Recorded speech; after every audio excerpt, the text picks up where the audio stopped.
Good morning, students. I am your maths faculty, myself Nagajyoti. In this semester 3, my paper is paper 1, functional analysis. You already know all these things. In this functional analysis, in the live classes, our first unit is completed. From today onwards, I will explain our second unit concept. So in this class, I will start second unit, functional, linear functionals. Title is linear functionals. So first you are having the definitions in this. See our first definition, linear functional. First definition, linear functionals. So in the previous unit, linear operators are there. So in that we took operators is the T. Now in this unit, you are having the functionals. So functionals are denoted with F. So in our first definition, linear functional, we are taking the functional is the small f. See the definition. A linear functional small f is a linear operator, functional compulsory operator with domain in a vector space and range in the scalar field k of x. So if you are taking functional f is nothing but one operator, linear operator. Operator meant to say domain and codomain compulsory. So if you are taking, this is the domain, this is the codomain. Like this we have to write. So this functional is operator with domain in a vector space. So compulsory domain is vector space. Next, range in the scalar field, range at a distance. It is a scalar field of x. Thus, f of d can be represented like this. d of f to k. This is the domain of the function. This is the range. So domain is in vector space. Range is in the scalar field where this k is r. Then if x is a real vector space and this domain set is vectors, real vector space. If this k is equal to c, if x is a complex vector space. So linear functional is nothing but a linear operator whose domain is in vector space and range in the scalar field k. See our next definition, bounded linear functional. A bounded linear functional is a bounded linear operator with range in a scalar field of normed space x and d of f is subset of x. So this is also bounded linear functional, means bounded linear operator with range in the scalar field. So range is compulsory in scalar field. So see the next lines. Therefore, f is bounded linear functional if there exists a real number c greater than 0 such that modulus of f of x is less than or equal to c into norm x. Bounded is nothing but less than modulus of function value is less than or equal to certain constant. F of x is there, that's why less than or equal to c into norm x. If you are taking only f which is less than or equal to only constant, variable is cancelled on both sides. Now the norm f is defined by, you already know in last unit norm t. Similarly here norm f in this unit.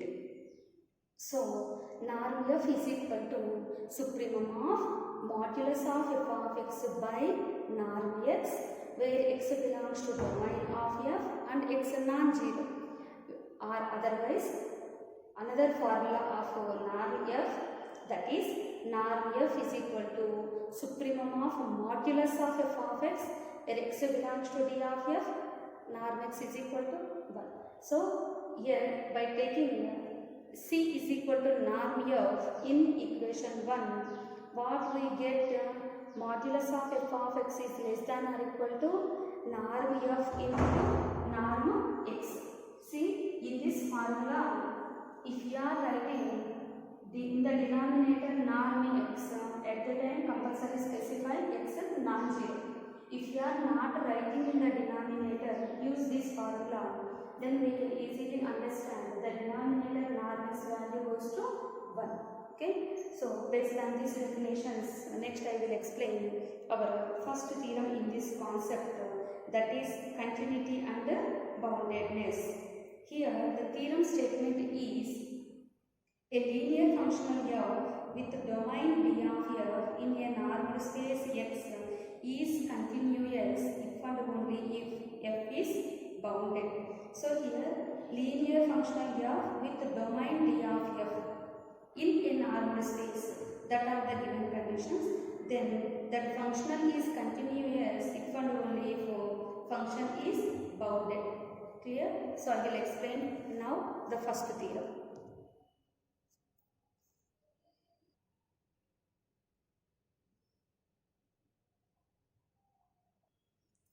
Right now, see the theorem. A linear function f with domain d of f in a normal space x is continuous if and only if f is bounded. See, proof is, first here we are writing the given conditions. Let f is a linear functional. F is a linear functional with domain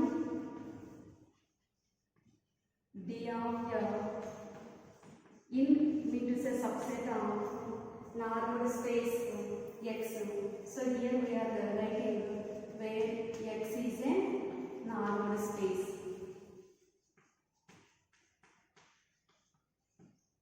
Okay, what we have to show that? To show that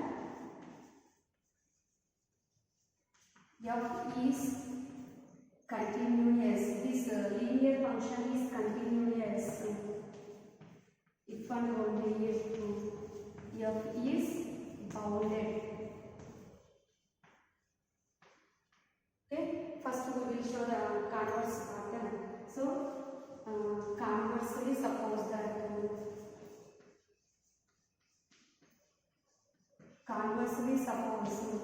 f is bounded. We have to show that f is continuous. So here we have to apply the definition of boundedness. So the next line is, then we have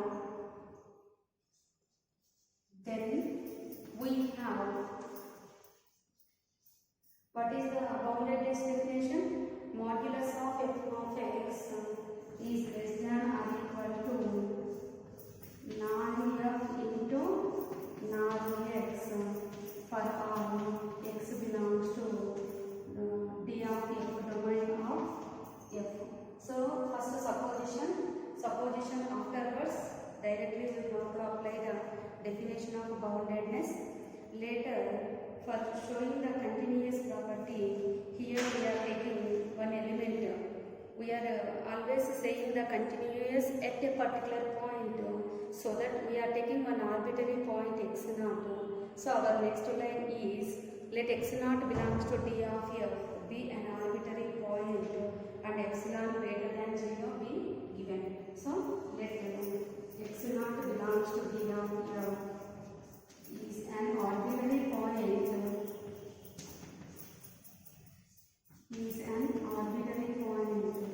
and epsilon greater than 0 be given. Later we will take delta value. Let delta is equal to epsilon by normal. So let delta is equal to epsilon by normal. I think so till now it is very clear. First we are writing given conditions. Let f be a linear functional with domain of f subset of x, where x is a normal space. Later what we have to show that this f is continuous if and only if f is bounded.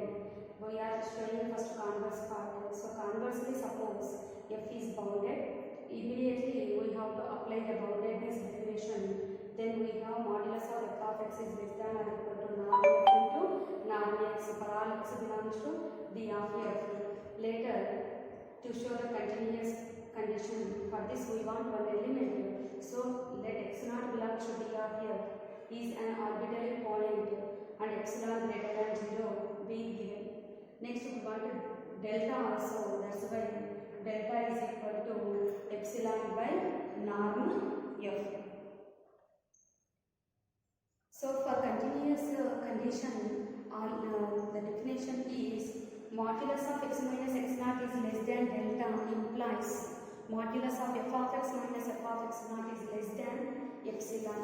So here our next line is then for all x belongs to f, for all x belongs to D of f with norm x minus x naught is less than delta. See our next lines.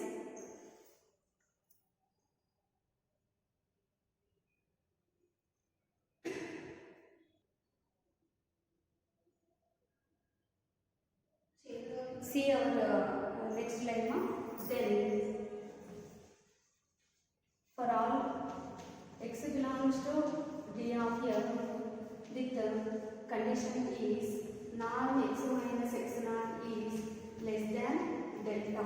So using this condition we have to show that modulus of f of x minus f of x naught value. Okay, so our next line is we have modulus of f of x minus f of x naught. So f is already linear, so that it can be written as modulus of f of x minus x naught. So now modulus of f of x is less than or equal to according to our boundaries condition, modulus of f of x is less than or equal to norm f into norm x minus x naught. Okay, norm x minus x naught. Here substitute x minus x naught value, which is x minus x naught value is less than delta, so less than norm f into delta. Now substitute delta value, which is less than norm f into, what is the delta? Epsilon by norm f. So norm f is cancelled, which is less than epsilon. So what is our LHS? Modulus of f of x minus f of x naught is less than epsilon whenever norm x minus x naught is less than delta for all x belongs to D of f. So here whenever modulus of norm x minus x naught is less than delta for all x belongs to D of f. Mean to say this f is continuous at x naught. X naught is in the D of f, so that this f is continuous in D of f. This is our necessary condition.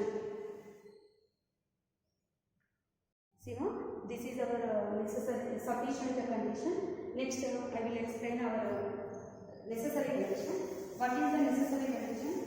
Suppose the first one and show that the second one. Here, supposition is f is continuous and show that f is bounded. So here we have to apply continuous definition in the next lines. So what is the suppose necessary condition? F is continuous. So continuous, you will take the condition at a particular point. So that we are taking that point is x naught belongs to D of f. So then this f is continuous at that particular point. So then f is continuous at x naught at this particular point. Here we have to apply the continuous definition in the next line. So therefore, for each epsilon greater than 0,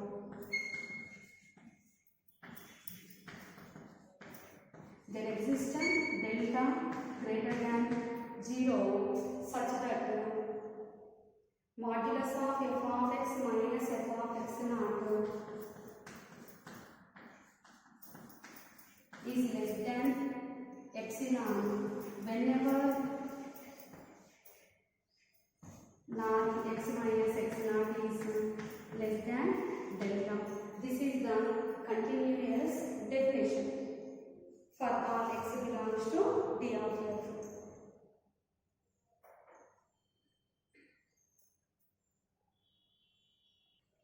See now, our next line is we are taking one non-zero element. So let y not equal to 0 belongs to D of f and x naught. And here we are taking x variable also. X is equal to x naught by x is equal to x naught plus delta by norm y into y, delta by norm y into y. Now from this calculate x minus x naught value. So what we will get x minus x naught value? X minus x naught is equal to delta by norm y into y. So what is the x minus x naught value? No? X minus x naught is equal to delta by norm y into y. From this, for this line, we will take the norm on both sides. Okay. Later we have to calculate the modulus of f of x minus f of x naught value. Okay. See our next line now. Taking the norm on both sides for this. Norm x minus x naught is equal to norm of, substitute the value, delta by norm y into y. So delta by norm y into norm y, so which is cancelled, is equal to delta norm x minus x naught. What is the value? Norm x minus x naught is equal to delta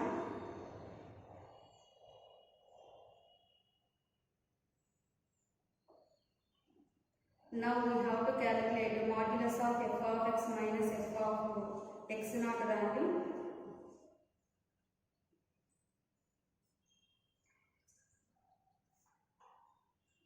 Now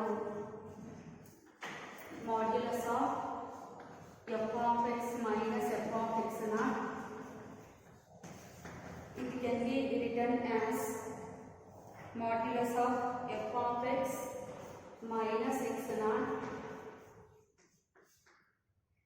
Now here directly substitute x minus x naught value. Okay, this simplification is not necessary. Directly you have to substitute this value. Modulus of f into x minus x naught value is delta by norm y into y. So in the next line it can be written as modulus of delta by norm y into f of y.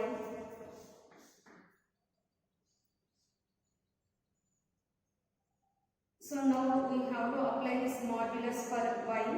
So from that what we have to calculate modulus of f of y value. See our next lines.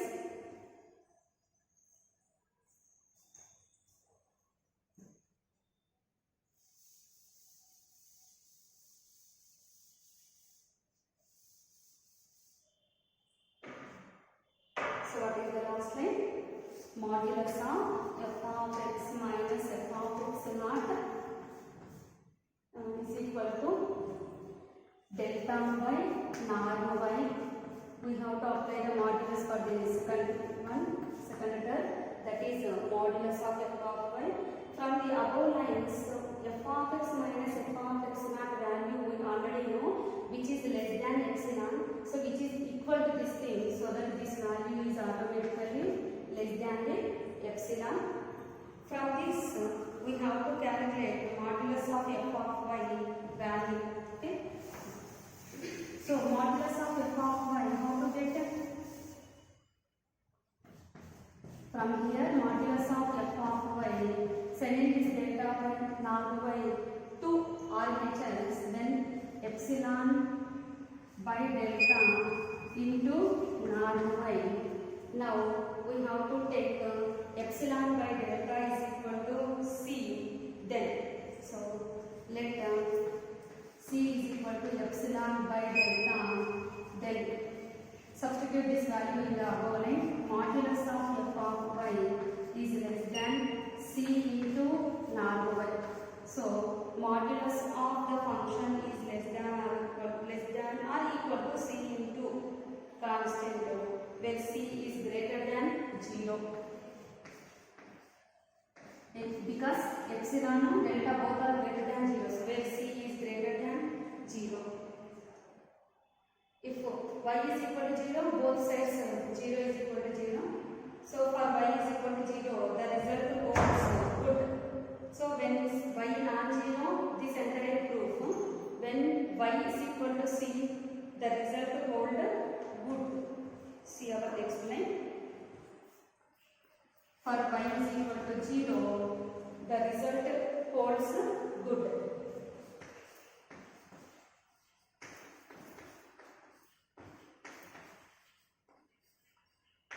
So when y is non-zero, we got f is bounded.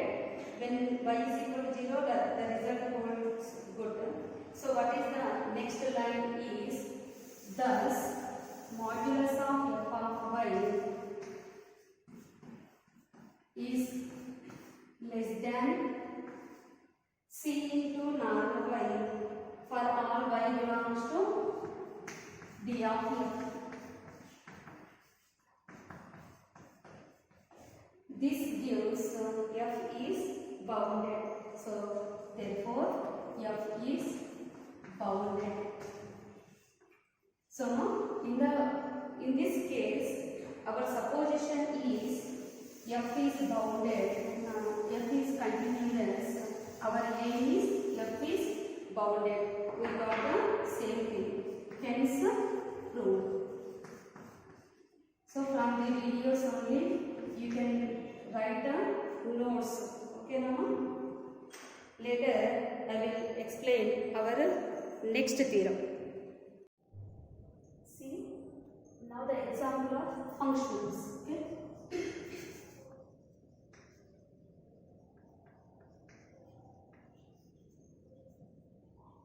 Examples of function. Our first example is norm. The norm symbol norm from the norm symbol is norm from x to r. On a normal space x, on a normal space x is functional on x, but not linear. This is only functional but not linear. Why it is not linear? Linear properties are generally t of x plus y is equal to tx plus dy. Second thing is t of alpha x is equal to alpha into tx. These are the linear properties. In place of t, here norm is there. Okay. So what we have to show? Norm x plus norm y, and the second one is norm of alpha x is equal to alpha into norm x. But we know that norm of x plus y is always less than or equal to norm x plus norm y, not exactly equal. So here what is the reason? Since norm x plus y is less than or equal to norm x plus norm y. So linear first property failed, that's why No need to show the second one. Here this is not a linear, nor is only the functional. This is the first example of functionals. Second one is dot product. Dot product is also an example of linear. Okay. Next I will explain some definitions. You already know that definitions isomorphism. Now I will explain that definitions to you. See, our next definition is isomorphism. Generally we know that isomorphism is nothing but one onto homomorphism. Right? No? A mapping is said to be isomorphism if it is one onto and homomorphism. Here also same thing. In the functional analysis, isomorphism definition is an isomorphism T of, here we are taking the metric spaces. So metric space x comma d to another metric space x bar having the conditions x bar comma d bar is bisective mapping. Bisective means to say 1 onto mapping. Satisfies properties 1 onto bisective mapping which preserves distance. And in place of homomorphism having the distance property. So bisective mapping which preserves the distance.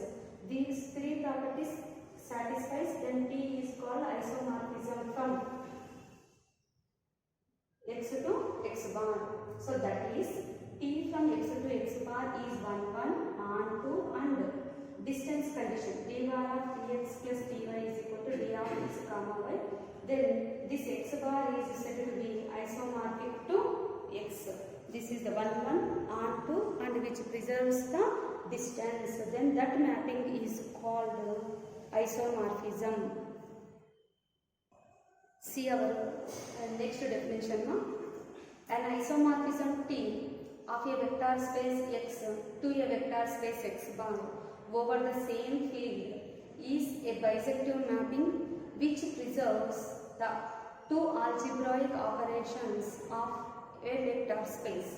That is, for all x comma y belongs to the x and scalar alpha, t of x plus y is equal to tx plus ty and t of alpha x is equal to alpha into tx.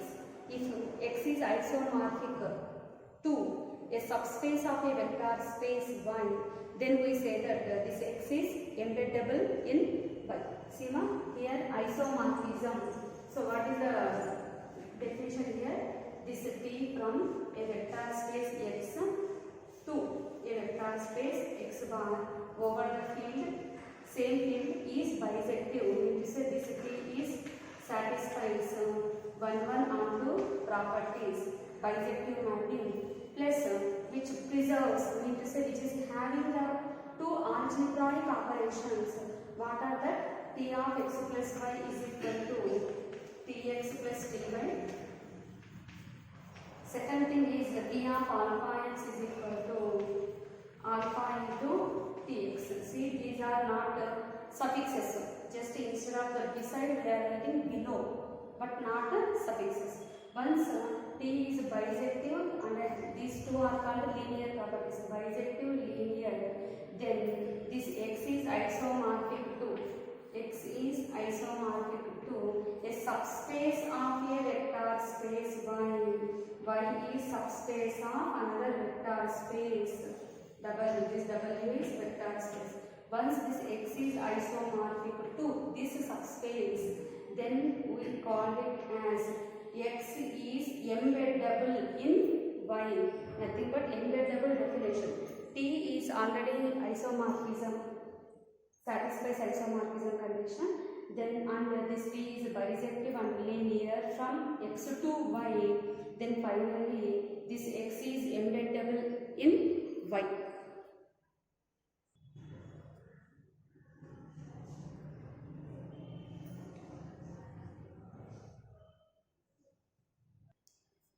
Right now, see the continuation. Thus, if C from x to x double star is a canonical mapping of x into x double star, then we say that x is embeddable in x double star, okay, and C is called canonical embedding of x into x double star.